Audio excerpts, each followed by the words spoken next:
Yep, this right here is the interior of an Infiniti. It's got beautiful quilted and plush leather seats, and you even have quilted leather all over the dash. Just when you thought Infiniti was done and had no more fight left in them, they go ahead and drop this. My name is Omar and you're watching Omar Drives, and this is the 2022 Infiniti QX60 Autograph.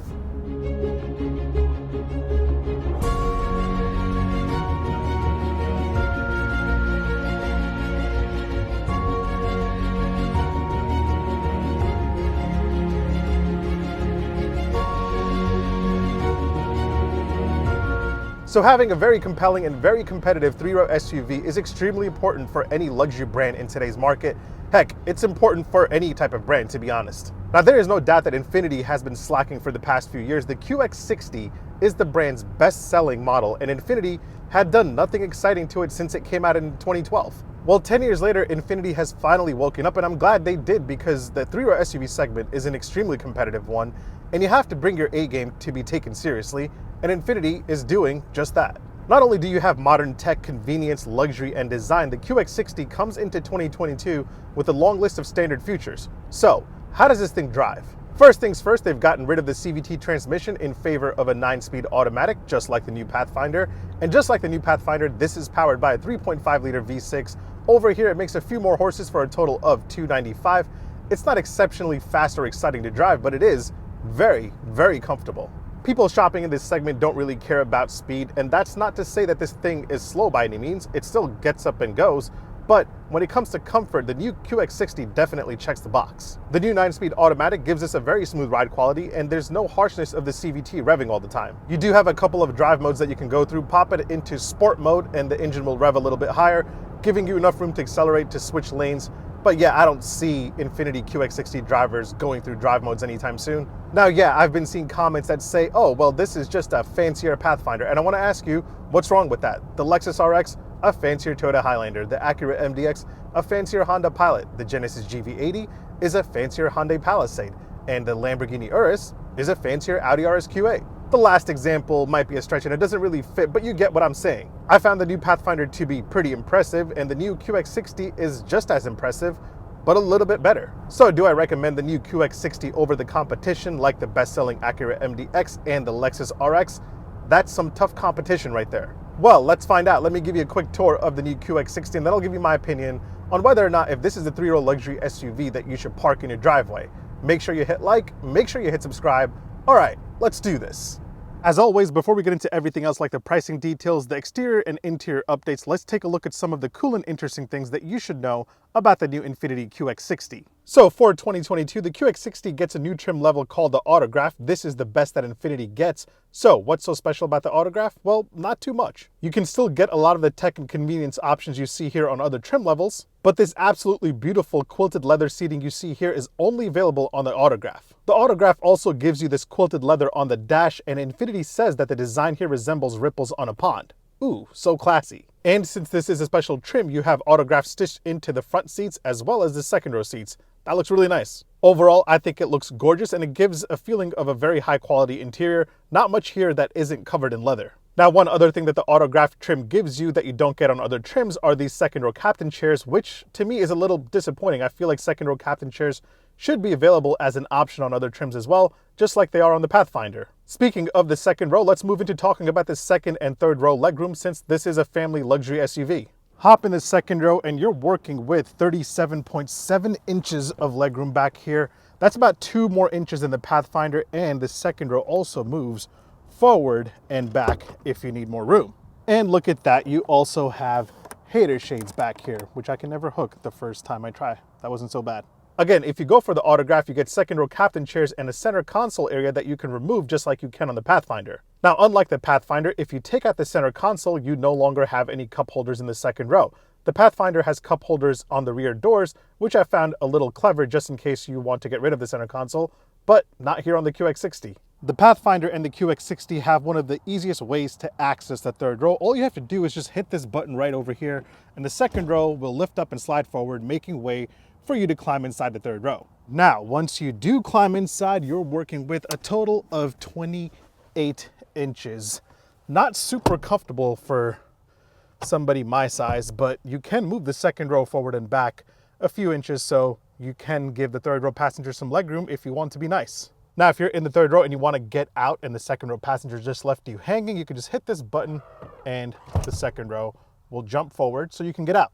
Next up, let's talk tech. Now, Infiniti has been struggling with tech for quite some time, but for 2022, Nissan and Infiniti have teamed up and developed a new system that is pretty impressive. All QX60s come standard with this 12.3-inch touchscreen display, and it isn't bad, not terribly fancy, but much better than what Infiniti used to have. You get standard wireless Apple CarPlay and Android Auto, which is not wireless, and navigation gets added on higher trim levels. All QX60 trims except for the base Pure trim get a 12.3-inch digital instrument display, and it's pretty similar to the one I showed you on the Pathfinder. You've got a nice little welcome animation that plays when you get inside. You have nice graphic animations as you circle through various screens. It's really smooth overall. You have two viewable themes, one that's a little traditional. I personally like the one with the gauges pushed to the side. And again, just like on the Pathfinder, you only have a map view if you have a destination set in the native navigation system. Otherwise, you're just looking at this pretty cool digital compass. Now let's talk pricing. Pricing for the QX60 for the base Pure trim starts at $46,850 and goes all the way up to the Autograph trim for $63,250.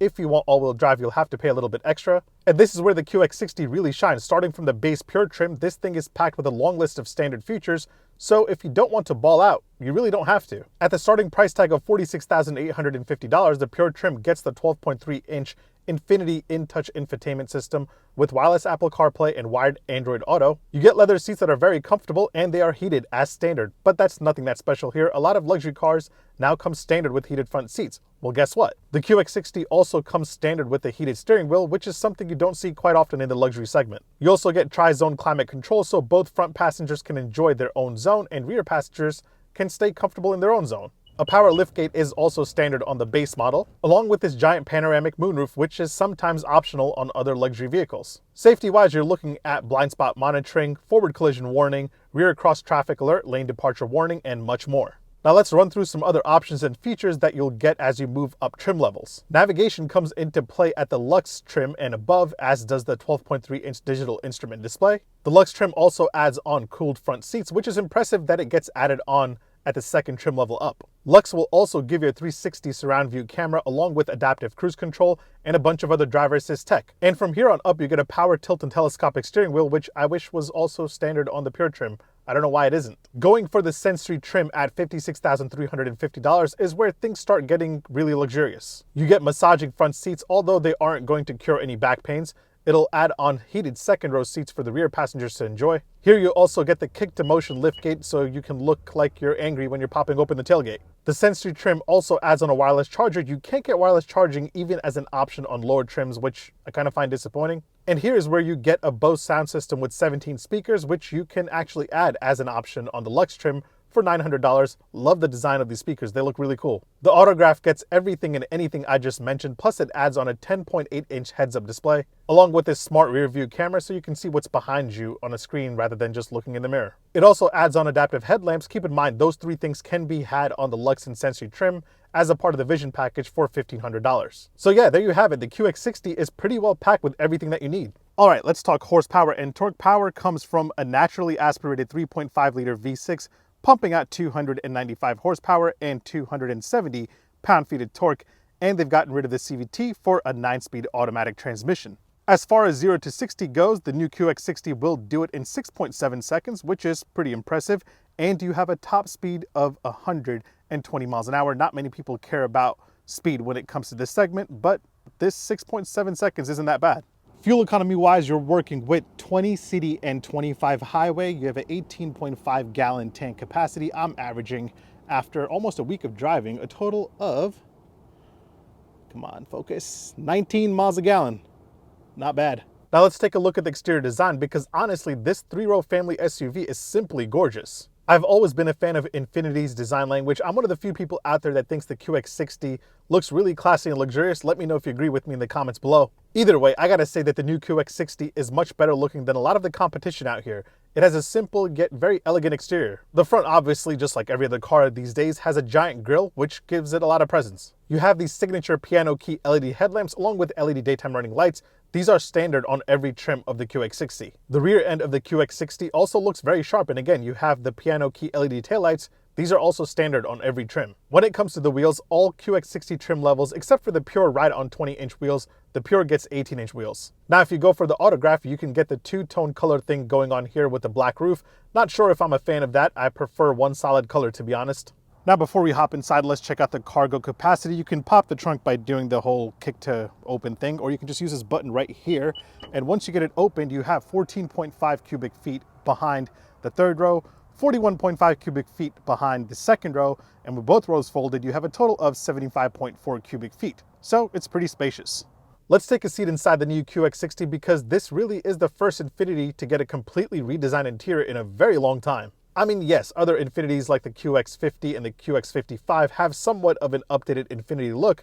This is the first one with an updated tech and a single screen infotainment system the way it should be. Personally, I think they have done an outstanding job here. Everything is really, really nice to touch. And that's not only because I'm driving the top of the line Autograph trim. All trims of the QX60 feature a solid use of high quality materials throughout the cabin. Now, of course, if you want to get a little bit fancy with quilted stitching, you will have to go for the Autograph. And if you want open pore ashwood trim, like my test model here, you'll have to go for the Sensory or the Autograph. The only thing that I'm not feeling in this interior is this climate control area. It's one giant piece of polished black. Now, I don't hate polished black like a lot of people out there, but on a place where you're going to be touching quite often, it's a bit too much. Now, that said, I do like the implementation of this. Unlike other flat touch capacitive buttons, you have strong haptic feedback here, and there's an actual push rather than a simple tap. But yeah, other than that, this is a really nice place to be. Now, before I give you my opinion on how the QX60 stacks up against the competition, let me point out a few random things that I'll have to show all of you. You have 8 cup holders, 2 for the front passengers, 2 for the second row passengers, and then third row passengers have 2 on each side because, you know, third row passengers get pretty thirsty back here. I would like to take this moment and congratulate Infiniti on a new key. This one looks pretty nice. Finally, door open and close sound from the outside. And from the inside, pretty solid. Charging game wise, front row passengers are working with a wireless charger. It's optional on the higher trims. You get a USB-A port and a USB-C port right there, so that's pretty cool. You also get a USB-A port in the front armrest right there. My people riding in the second row get a USB-C port, a USB-A port, and a household outlet. Third row passengers are working with a USB-A port on each side. It is now time for an indicator and horn sound test with the 2022 Infiniti QX60 indicator first. It's very quiet. Don't know if I can raise the volume. I tried looking for it, couldn't find the option, but it's very quiet. Now for the horn sound. Pretty solid. That's strong. I like it.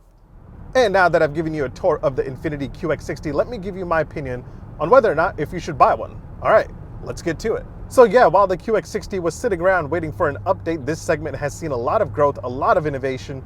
The Acura MDX continues to be one of the best-selling three-row luxury SUVs, and the Lexus RX continues to be one of the most reliable options. And the new Genesis GV80, well, that thing has done so well that it's in the conversation of going head-to-head with the likes of the BMW X5 and the Mercedes-Benz GLE. So in my opinion, does the new QX60 have what it takes? I definitely think so. I mean, it might not steal shoppers away from top-tier luxury brands like BMW and Mercedes-Benz, but it is definitely a strong option to consider if you're cross-shopping this against an Acura MDX, a Lexus RX, a Genesis GV80, or even the Lincoln Aviator and the Cadillac XT6. Either way, thanks for watching. Make sure you hit like, make sure you hit subscribe, make sure you follow me on Instagram and on TikTok. My handle is @ElmarDrives. I'll catch you guys on the next one. Take care. Peace. It is definitely one of the best looking options out of all the JDM and American luxury SUVs. That's for sure. This thing is beautiful inside out.